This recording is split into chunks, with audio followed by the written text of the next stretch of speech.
опит, усеща играта прекрасно и винаги е способен в някой момент да издигне там, където противниковите защитници не го очакват. Сега Лукако не покрит. Внимание, Лукако, удар, Беналио спасява. Леле, какво направи Макгиди? Невероятен пропуск на ирландеца. Шут на Лукако, Беналио спасява и такъв крив шут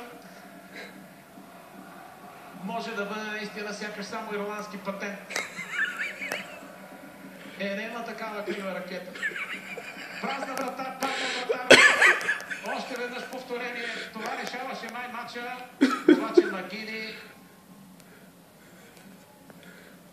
как е ритна тази топка, той не може да обясни.